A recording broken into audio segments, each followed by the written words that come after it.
The words shouldn't have lingered. They weren't even said to me. Not exactly. Not the way you might imagine. She had tossed them out like someone setting down a heavy box, sharp and final, while sliding a receipt across the counter. But I heard them anyway, and I swear they burrowed somewhere I couldn't shake. And before I could stop myself, the thought formed, almost aloud, but my heart is already yours. I work at a small repair shop, the kind that smells faintly of engine grease and burnt coffee, where the walls are cluttered with mismatched calendars and old photographs of cars that ran their best years decades ago. Most days blur together, bent rims, sputtering engines, customers more impatient than grateful. And then she walked in. She didn't belong to the scene. Not in her pressed charcoal blazer. Not in the deliberate way she carried herself, like she'd long ago decided she owed nothing to anyone but herself. Mid-40s, maybe a little older, but age didn't settle on her the way it did on most. Her presence was the kind that pressed the room into silence for just a moment, the way a sudden draft makes everyone look up. She set her keys on the counter, steady hand, no hesitation. The brakes are pulling. Left side, she said. Voice firm, measured. I must have stared too long, because she raised an eyebrow, and that was enough to make me cough out something that didn't sound like words. Yeah? Brakes. I'll, take a look. She didn't smile. Not right away. Instead, she shifted her gaze toward the coffee pot behind me. Cracked glass, half empty, lukewarm. You drink that sludge? She asked. Only when I'm desperate. That earned the smallest twitch at the corner of her mouth. Not a smile, but the kind of almost smile that feels like a test. Like she wanted to see if I'd notice. I did. I took her keys, brushing her fingers by accident. Stupidly, my hand froze half a second too long, and when I glanced up, her eyes were already on mine. Brown, but not warm. Not soft.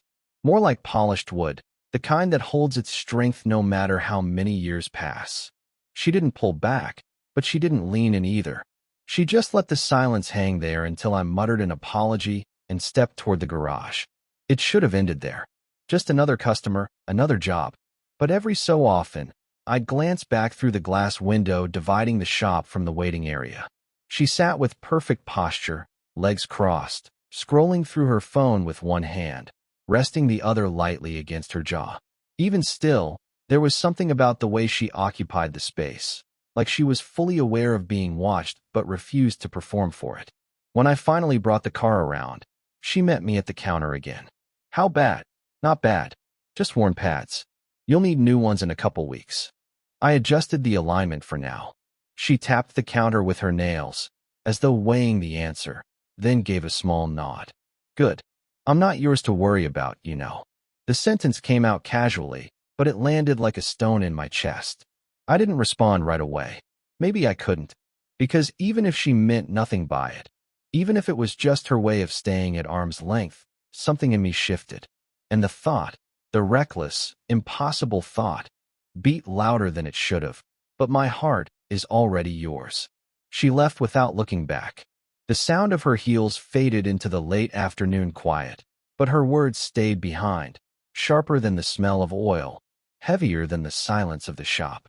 And I knew I'd replay that moment again, tonight, tomorrow, maybe longer than I'd ever admit. She came back 3 days later.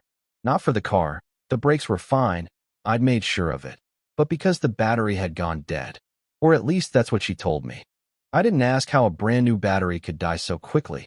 I just pulled on my gloves, nodded, and told her I'd take a look. The shop was quieter that afternoon.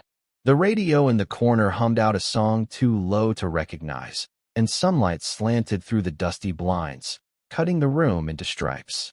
She stood near the counter, one hand around her phone, the other absent-mindedly rubbing her temple.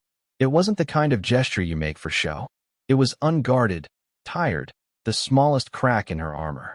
I caught it before she smoothed herself back into that deliberate stillness again, the kind that kept everyone at arm's length. You don't have to wait inside, I said, crouched over the hood. It'll take a while. I'll stay. Short, clipped, but her voice had a softness under it, like she was less certain than she wanted me to think. I worked in silence, or tried to, but every time I glanced up, I noticed something new. The way she tapped her nails lightly against the counter, not in impatience, but as if she needed the rhythm. The faint lines around her mouth, deeper when she wasn't consciously holding her expression steady. The way her eyes drifted not to me, not even to her phone, but to the floor, as though she was somewhere else entirely. And then she laughed. It was quiet, quick, gone almost before it started. I must have looked confused, because she shook her head. Not at you. Just something I remembered. Her tone didn't invite questions, so I didn't ask. But the sound of it stayed with me. Not polished, not controlled. Just real. You don't laugh much, do you? The words slipped out before I could stop them. That earned me a look, sharp, assessing. For a second, I thought she'd shut down completely, retreat into that wall of hers. Instead, she exhaled slow. Not lately, she said, so quietly I almost missed it. Something in me ached at that. I tightened a bolt harder than I needed to, just to keep from saying something reckless. When the engine finally hummed to life, I wiped my hands on a rag and stepped toward her. Should be fine now. No charge. She frowned. You can't just... I can. I cut in, meeting her eyes before I lost my nerve. Let me. For the first time, she didn't argue. She just looked at me. Really looked, and for a heartbeat too long, neither of us moved. The hum of the engine filled the silence between us, but the charge in the air was louder. She broke it first, slipping her keys into her bag with deliberate calm. Thank you, she said, and the pause before the words told me more than the words themselves. She left again, but this time, it felt less like an exit and more like a promise I wasn't supposed to touch. The rain came down heavier than forecast. Sheets of it hammered against the shop windows, rattling the metal roof like impatient fingers. I was closing up, sweeping the floor half-heartedly, when the bell over the door startled me. She stood there, damp at the edges, shaking drops from her umbrella. Sorry, she said, pushing the door shut behind her. I was passing through. Didn't think it would come down this hard. Her blazer was darkened at the shoulders, hair loosened from whatever neat arrangement it had started in. For once, she looked less untouchable, more human. I swallowed the thought before it showed. You can wait it out here, I said, setting the broom aside. Coffee's terrible, but it's warm. She smirked faintly. I've survived worse. We sat at the little desk by the window, two chipped mugs between us. The rain muffled everything, making the shop feel smaller, more private than it had any right to. For a while, neither of us spoke. She tapped her fingers against the ceramic cup, eyes fixed on the storm outside. Then, without looking at me, she said, You shouldn't look at me the way you do. I froze. The words weren't cruel, but they carried weight, like she'd measured them carefully before letting them out. I don't. I began, but she cut me off. You do. Her eyes met mine then, steady but tired. And I can't. I don't have the space for that. Not from you. Something inside me twisted, but I forced a nod. I understand. Except I didn't. Not really. The silence after was different, heavier, pulsing.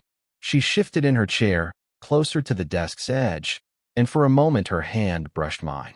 Neither of us moved. I felt her pause, her hesitation, the tiniest tremor in her fingers. I wanted to close the distance, say the thing I shouldn't. But before I could, her phone buzzed loudly against the table. The screen lit up, a man's name. I didn't recognize it, but I didn't need to. She snatched it up, pressed the button, and held it to her ear. Yes, she said briskly. Then softer. No, I can't talk now. Her shoulders stiffened as she listened, eyes darting to the floor. She ended the call quickly, tucking the phone back into her bag with a controlled motion. But her hands lingered there, clutching the strap too tightly. I should go, she murmured, though the storm outside hadn't eased. I almost reached for her wrist, almost asked her to stay, to just sit a little longer in the cocoon of rain and silence. Instead, I gripped the edge of my chair so hard my knuckles burned. She stood, adjusting her blazer like armor. Thank you. For the coffee. I nodded, but my chest ached with the words I didn't say. When she walked out into the rain, umbrella trembling against the wind, I stayed at the window, watching her disappear, wondering if she'd felt the same pull when our hands touched, or if it was only me. The shop was empty, late enough that the hum of the overhead lights felt louder than usual. She'd stopped by again, Something about a rattling noise near the wheel well, but the truth was clear. The car didn't need the visit. She lingered while I worked, leaning against the counter with her arms folded, not speaking. Normally, I'd fill the silence with small talk, anything to make the air less thick. Tonight, I didn't. I let the weight of it press on us both. When I finally lowered the hood, I wiped my hands and risked a glance. She was watching me, steady, unflinching. "What are we doing?" she asked. Not angry, not even accusing, just tired. The kind of question that didn't want an answer, but demanded one anyway. I set the rag down, heart knocking too fast. "I don't know," I admitted. My voice sounded smaller than I expected. Her jaw tightened.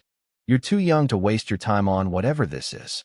She gestured vaguely between us, then dropped her hand like even acknowledging it was dangerous. I wanted to laugh, to tell her she was wrong, but the words stuck. Instead, I said, "You don't feel it too?" Her eyes flickered, betraying her before her mouth caught up. "Feel what?" "That." I stepped closer, though I stopped short of touching her. The air between us carried more charge than any touch could have. The silence that feels heavier than noise. The way you look at me and then pretend you didn't. Her lips parted, as if to argue, but nothing came out. For a moment, she let the silence stand naked between us. "You shouldn't do this," she whispered finally. "I know." My throat felt tight, but I can't seem to stop. Her gaze broke away, fixed on the window. Rain streaked the glass, softer this time, a drizzle tapping in rhythm. She stood there with her arms wrapped around herself, as though holding in something that threatened to spill. "You think this is about you," she said after a long pause. "It isn't. It's about me. I can't let myself," she trailed off, pressing her palm to her temple like she could erase the thought before it finished. I wanted to step closer, to tell her she didn't have to explain. But my feet felt cemented to the floor. When she turned back, her eyes glistened in the fluorescent light, though no tears fell. "You deserve someone who isn't broken in half." The silence after that was unbearable, but neither of us broke it. And then, softer than a breath, she added, "I'm terrified you'll see me the way I see myself." It was late, again. She'd stopped by after work, claiming the car was making a faint noise on turns. There was nothing wrong. I knew it. She knew it. But neither of us said that out loud.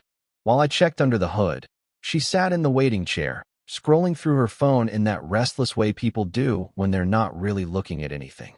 Then her thumb froze. The screen lit her face in a way I'd never seen before, unguarded, fragile. She didn't move for a long time, just stared. I closed the hood quietly and leaned against the car.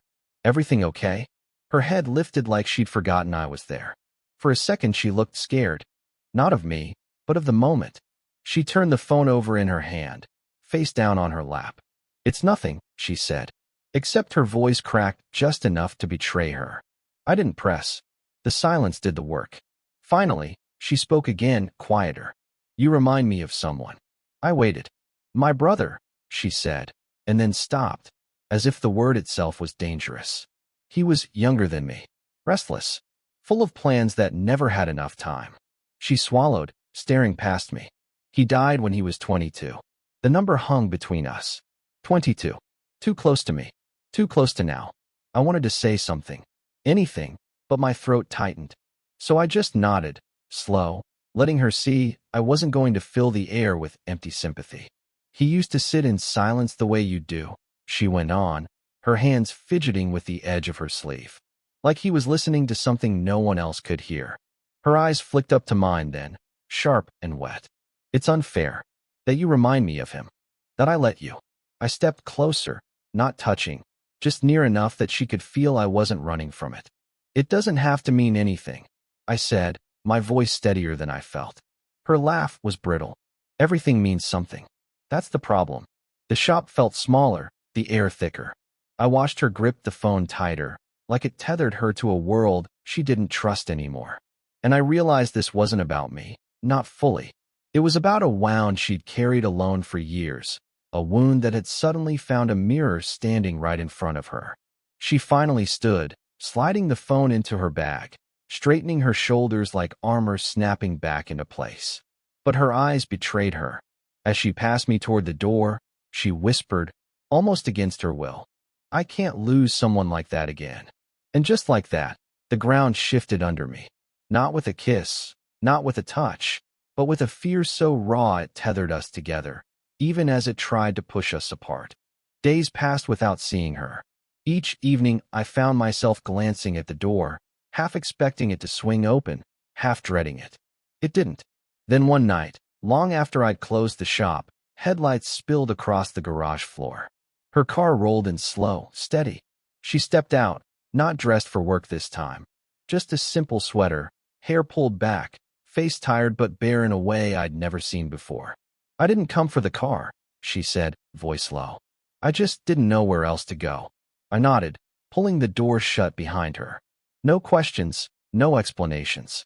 We sat on two overturned crates in the corner, the only light a buzzing lamp overhead. For a while, we said nothing. Just the sound of the night settling in, crickets outside, the soft tick of cooling engines. Finally, she exhaled.